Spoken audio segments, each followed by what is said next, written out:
Welcome back. 4 Steps to Leading a Balanced Life by yours truly, the Guilt Free Health Coach. Now, have you ever gone through a phase when you're unbalanced, you're stressed out, overwhelmed, exhausted, you're having a hard time? But there's other moments where you find that you have rhythm, things go smoothly, you rest well at night, life feels easier. What I'm going to go over in this video is how to set goals and priorities to lead a more balanced life in the coming months, maybe the rest of your life. Welcome. My name is Reggie. I'm the founder of Fit for Freelance, where I build adaptive business leaders through compassionate health coaching. Guilt-free game plans, the most compassionate way to break your weight loss and business goals into actions you can take today. And prioritization is a big part of it. So the first step I have for you, assess where you are now. Get a baseline for where you're starting with the burnout assessment test or a test like it. The burnout assessment test is linked below on YouTube. So check that out. It's got, I think, 33 items on things that commonly stress people out. You rate them and it'll give you a green, yellow, red indicator for how stressed out and burnt out you are. And then that way you know some of the simple places to start to look for improvements. The second step I have for you is vision. When you think about what does a healthy, fulfilling life of your dreams look like, you'll have a better position to understand how to lead a more balanced life. So take a moment to think about that. That's the vision for my company, Fit for Freelance. Every entrepreneur knows how to lead a healthy, fulfilling life of their dreams. And I want you to know that for yourself. Otherwise, you'll find yourself feeling stressed out, doing a bunch of things you don't really know if it adds up into what you want for your whole life. And then you can have a midlife crisis or you can feel really burnt out, have those symptoms we talked about at the beginning. So once you're more clear on this part, what does it look like? Then look at different areas of your life that you can focus on, put a little improvement towards. You can look at these 3 categories: body, mind, spirit, maybe physical and mental, those kinds of things to see where you might be lagging in the moment. All right. So some places you will be, focusing. There are moments where you're focusing on work more.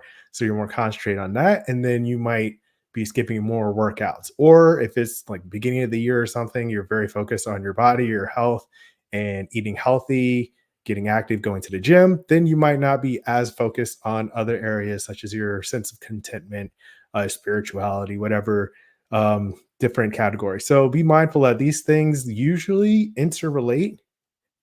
However, we can't usually prioritize all 3 of them at the same time. Click like if that's something you can relate to. So once you look at where you might be lagging in one area, next you can ask yourself, where do you feel unbalanced? If there's something that's going on, one thing in particular that's stressing you out, or something that you noticed in the burnout assessment test that can use some extra effort, then that gives you some places that you can focus. And that's the third step. Focus on what needs to be improved most urgently. All right. And focus, prioritization. This is the key to managing your stress and leading the healthy, fulfilling life of your dreams. A big point to note here is that if you try to do everything at once, you'll be effective at nothing. And this is a thing that happens often. People keep coming back to this where if you're trying to do all the things, you're not going to do any one of the things well. I know this from my full-time work experience in public health, where there are lots of public health things that we want to improve. However, if we don't prioritize like the top 5 or 6, then we'll just be doing everything in a very dispersed, unfocused manner. It's hard to concentrate, hard to build coalitions like that. And if you are able to dial it into a few specific things and prioritize, then you'll be more efficient at what you're doing. If not, you'll go through when you're feeling unbalanced, stressed out, overwhelmed, exhausted because you're trying to do too much. All right. And so that's a big thing. So prioritize what you can do to do this.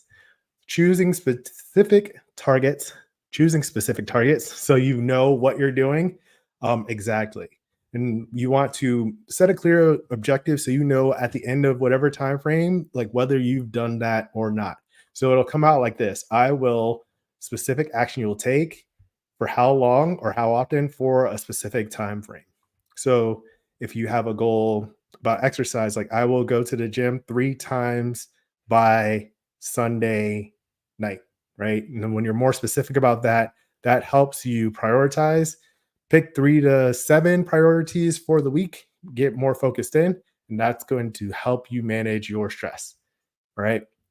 Another important note is that whatever you prioritize, the objectives you set has to be connected to your vision. If it's not connected, then you will lose motivation. You'll wonder why you're doing it. You'll find it irrelevant, and then you won't even do it anymore. So they have to be specific, measurable, achievable, relevant, and time bound priorities, objectives that are important to you and the healthy, fulfilling life of your dreams. Don't do it because you think you should do it. Do it because it actually contributes to the life that you want. All right. And the fourth step is practice. I talk about this a lot because this is a big part of the guilt free process here on that right side practice. Executing, actually doing the plans that you've prioritized and that you've stated are objectives, and then adapting your plans behind that to make sure that you're getting those things done are a big part, two major parts of practice.